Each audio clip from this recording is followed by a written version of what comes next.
संध्या और पायल, रुक्मणी जी के पति की मृत्यु बहुत साल पहले ही हो चुकी थी। उस समय संध्या और पायल बहुत ही छोटी थी। संध्या सिर्फ 5 वर्ष की थी और पायल 3 वर्ष की थी। अपने पति के जाने के बाद रुक्मणी जी ने कभी भी दूसरी शादी के बारे में नहीं सोचा। उन्होंने अकेले ही अपनी दोनों बेटियों की परवरिश की। आज रुक्मणी जी अपनी छोटी बेटी पायल के साथ रहती है। उनकी बड़ी बेटी संध्या की शादी हो चुकी है। संध्या की शादी को आज पूरे 5 वर्ष हो चुके हैं, लेकिन इन 5 वर्षों में संध्या एक बार भी अपने मायके नहीं आती। रुक्मणी जी बहुत बार संध्या से कहती हैं कि तुम एक बार तो आकर उससे और अपनी बहन से आके मिल लो, लेकिन संध्या हर बार कोई न कोई बहाना बना देती है। और फिर इस बार भी जब रुक्मणी जी संध्या को तीज पर घर आने को कहती हैं, तो संध्या कहती है, नहीं माँ, मैं नहीं आ पाऊंगी। एक तो इनकी ड्यूटी है, दूसरा उसकी ननद के एग्जाम है, तो सारे घर का काम उसकी ननद पर आ जाएगा। अगर वो मायके आई, इससे उसके एग्जाम अच्छे से नहीं हो पाएंगे, इसलिए वो फिर कभी आएगी।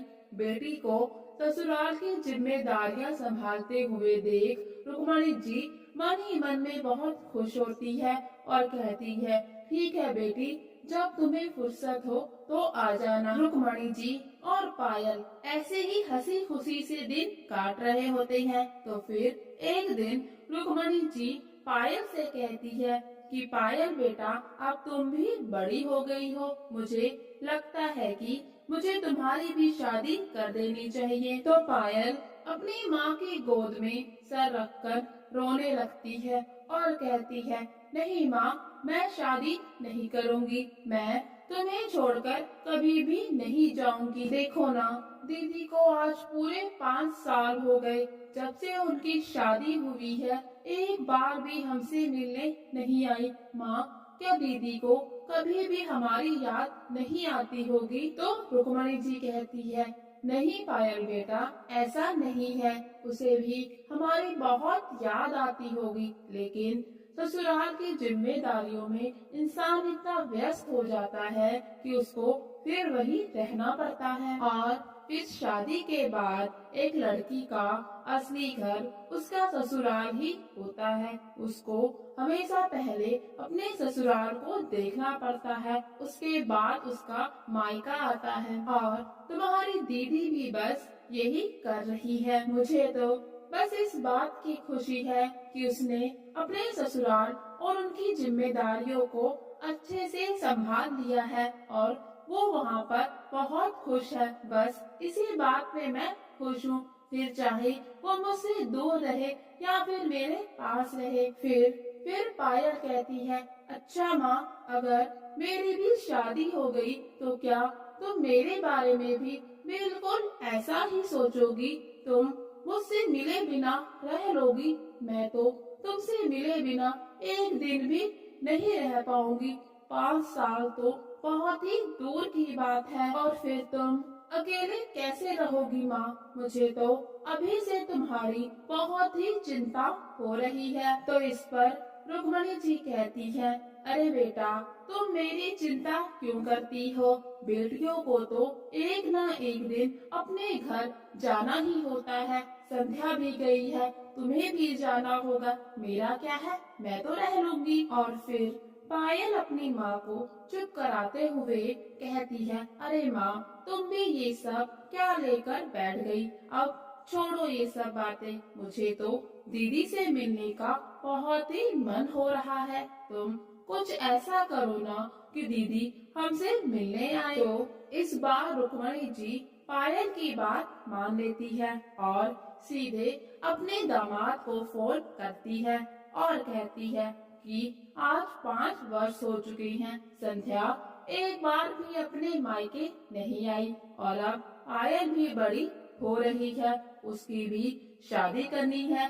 फिर दोनों ही बहनें अलग अलग हो जाएंगी, कहाँ मिलना हो पाएगा? इसलिए इस बार आप संध्या को मायके भेज दें ताकि दोनों बहनें एक दूसरे से मिल सके। तो इस पर दामाद जी मान जाते हैं और कहते हैं जल्द ही वो संध्या को भेज देंगे। और फिर वो दिन भी आता है जब संध्या अपने मायके आती है। संध्या को सामने देख उसकी माँ और बहन बहुत ही खुश होते हैं। पायल अपनी बहन संध्या को सीधा अपने कमरे में लेके जाती है और कहती है दीदी आज तो मुझे तुमसे बहुत सी बातें करनी है।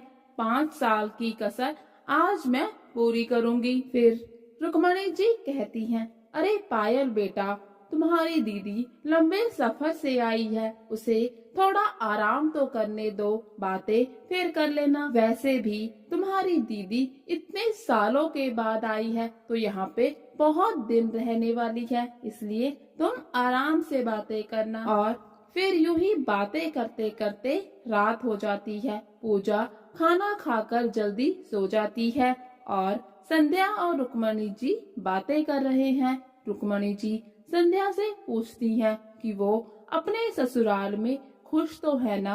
तो संध्या कहती है हाँ माँ, तुम मेरी चिंता क्यों करती हो, मैं अपने ससुराल में बहुत ही खुश हूँ। और फिर संध्या माँ को बताती है कि अगले 2 दिन में ही उसको वापस जाना है। तो इस पर रुक्मणी जी कहती हैं क्या, कैसे बातें कर रही हो, इतने सालों बाद आई हो, वो भी सिर्फ 2 दिन के लिए, लेकिन ऐसा क्यों? तो संध्या कहती है अरे माँ तुम ही तो कहती हो कि अब वही मेरा घर है, तो मैं अपने घर की जिम्मेदारियाँ किस पर छोड़ूं? संध्या की बातें सुनकर रुक्मणी जी कहती हैं अरे तुम तो सच में पराई हो गई हो, मैं तो अब अपने दामाद जी से ही बात करूंगी। और फिर 2 दिन के बाद संध्या के पति राजेश उसे लेने के लिए आ जाते हैं। राजेश के आने के बाद उसे चाय नाश्ता देकर उसकी माँ संध्या से कहती है कि संध्या मैं दामाद जी से बात कर लेती हूँ कि वो कुछ दिन और तुम्हें यहाँ रहने दे। तो इस पर संध्या कहती है नहीं माँ, जिद मत करो, मुझे जाने दो, मेरी जाने में ही इस घर की और उस घर की खुशी बनी रहेगी, इसलिए तुम जिद ना करो, मुझे जाने दो। तो इस पर रुक्मणी जी पूछती हैं क्यों संध्या, ऐसा क्यों कहती हो, कोई बात हुई है क्या, क्या हमसे कोई गलती हो गई? अगर ऐसा है तो मैं दामाद जी से हाथ जोड़कर माफी मांग लेती हूँ। तो संध्या कहती है अरे नहीं माँ, कैसी बातें करती हो, ऐसा कुछ भी नहीं है। और फिर संध्या के मना करने के बावजूद भी रुक्मणी जी राजेश से कह देती हैं कि वो अभी संध्या को वापस ससुराल नहीं भेजेंगी, वो पूरे 5 साल के बाद आई है, अभी 2 ही दिन तो हुए हैं उसे यहाँ पर,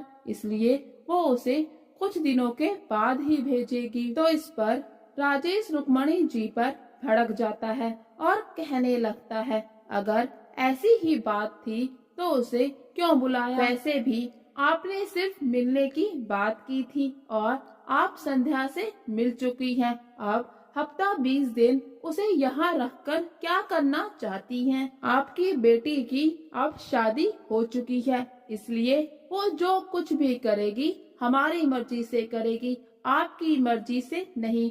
और हमारी ये मर्जी है कि संध्या अभी इसी समय मेरे साथ चले। तो इस पर रुक्मणी जी कहती है उन्होंने अपनी बेटी की शादी करके विदाई की है, उसको बेचा नहीं है, जो उसके हक उस पर से खत्म हो गए। वो आगे कहती है कि कुछ ही दिनों में पायल को लड़के वाले देखने आ रहे हैं, इसीलिए वो चाहती है कि उस समय पायल के साथ उसकी बड़ी बहन संध्या रहे और वो इस तरह अपनी बेटी को अभी नहीं भेजेगी। इतना कहकर रुक्मणी वहाँ से चली जाती है। और फिर थोड़ी ही देर बाद जब वो संध्या को ढूंढ रही होती है और उसके कमरे तक पहुँचती है तो सुनती है कमरे से जोर जोर से बोलने की आवाजें आ रही हैं। राजेश संध्या पर गुस्सा कर रहा होता है कि वो अपने मायके आके बहुत ही शेरनी बन रही है, जरा ससुराल वापस चलो। तो उसकी सारी हेकड़ी निकालेगा। और वही संध्या राजेश को बार बार धीमे बोलने को कह रही थी ताकि उसकी माँ उसकी आवाज ना सुन सके। वो कहती है, तुम कुछ मत बोलो, मैं तुम्हारे साथ चलती हूँ। कृपा करके यहाँ कोई तमाशा ना बनाओ, माँ को बहुत बुरा लगेगा। उन्होंने बहुत ही मुश्किलों से मुझे और मेरी बहन को पाला है, मैं उन्हें दुखी नहीं करना चाहती। लेकिन राजेश फिर भी चुप नहीं होता। वो बस लगातार संध्या पर चिल्लाए ही जा रहा था कि तमाशा तो उसने उसका बनाया है। उसकी बात काटकर, उसकी बात ना मानकर उसकी हिम्मत कैसे हुई यहाँ मायके में 2 दिन से ज्यादा रहने की।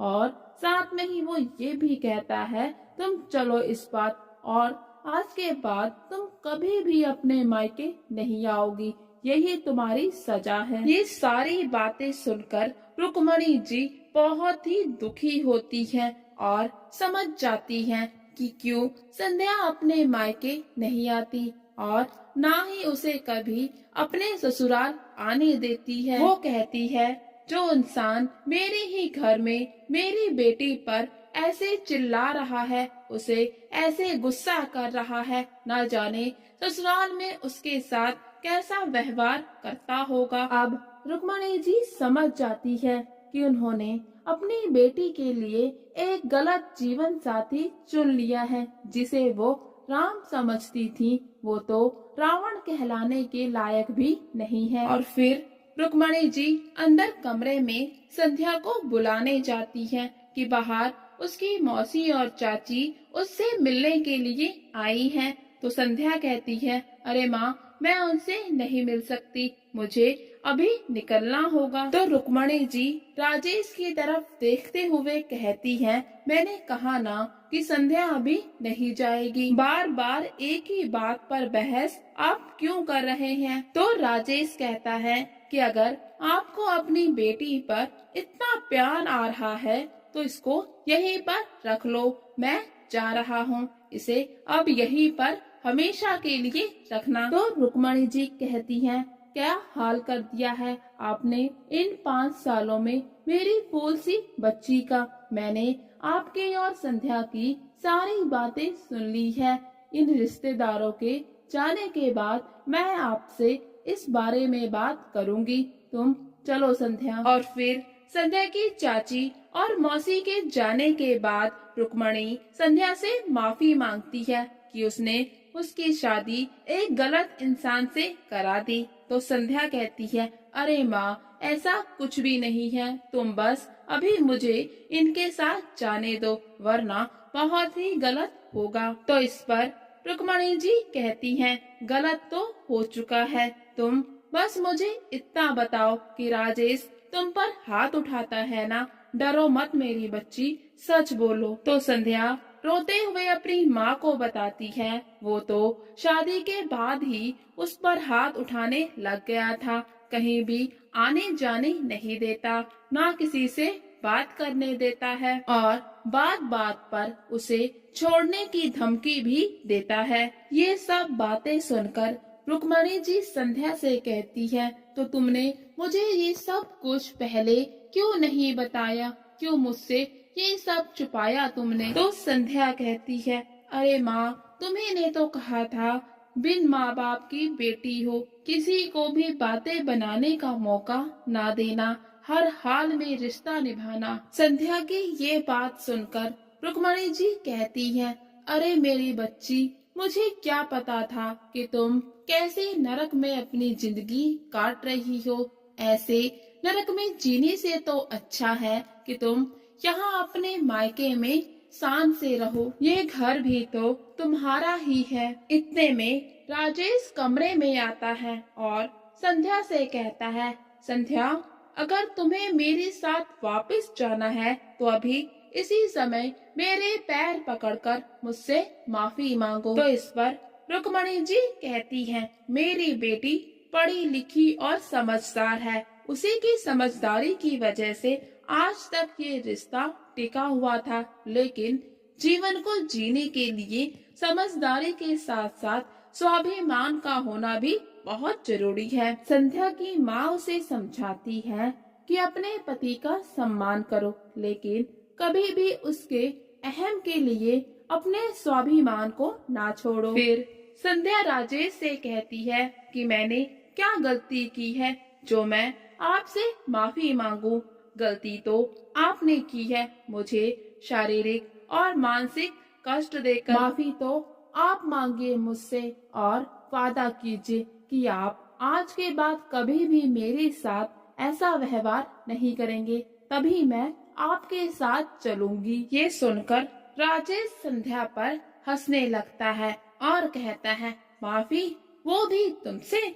मुझे तुम्हारी जैसी सैकड़ों मिल जाएंगी।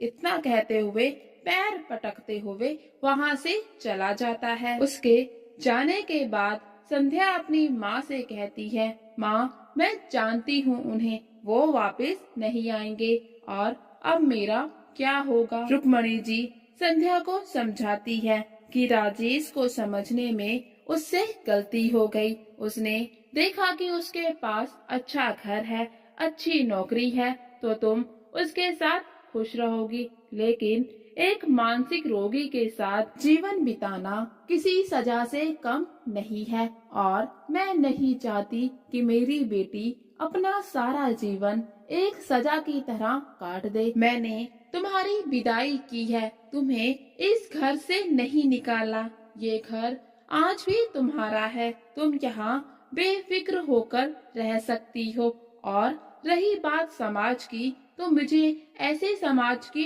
परवाह नहीं जहाँ बेटियों को विदा कर दिया जाता है एक नरक भरी जिंदगी जीने के लिए। मैं अपनी बेटी को उस नरक में नहीं भेजूंगी, बल्कि उस नरक से अपनी बेटी की विदाई कराकर उसे इस घर में लेकर आऊंगी।